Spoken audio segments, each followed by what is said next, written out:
large who was watching that. Ahmet, if I could ask you, what did you make of, this is the second time we've heard from Iran's president in 2 days. What did you make of his attempt at diplomacy?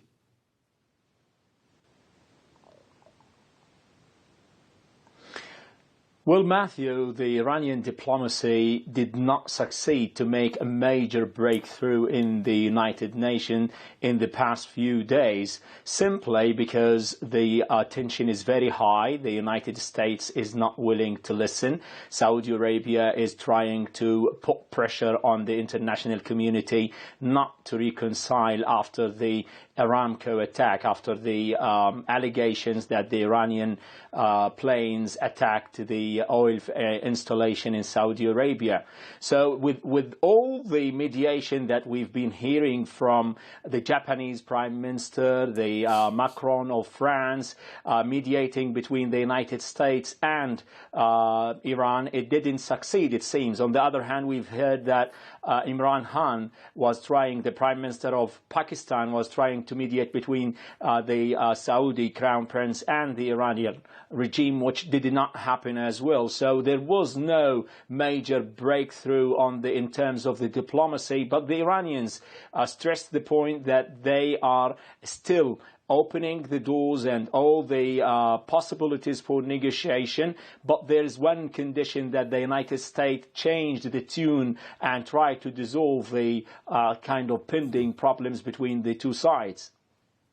Now, we heard Hassan Rouhani saying, if you are going to accuse us of attacking the Saudi oil installations, you have to have proof. And then we know that Britain, France, Germany and the United States, they may be separate when it comes to the nuclear deal. They may have the fissures around the deal, but on the evidence that Iran did it, they are united.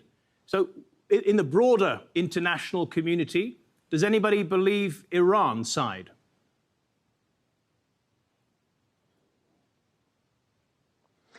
Well, the rhetoric is very clear, Matthew. Iran is saying, if you don't believe us, then present any proof you have in hand. The problem is, what Rouhani has said in the conference is, the international leaders do not understand what's happening on the ground. They do not understand the military capabilities of the Houthi, and they kind of overestimate the defense system of the United States that is installed and deployed in the Saudi Arabia, that was not able to combat the Yemeni missiles that hit the installation.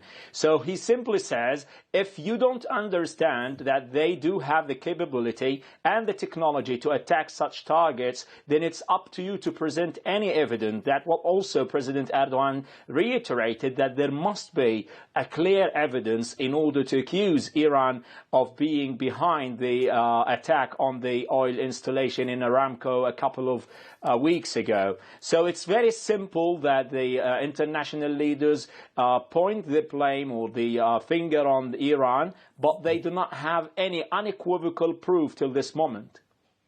OK, Ahmet, thank you very much for that. We're going to stay with the United Nations and the Palestinian president.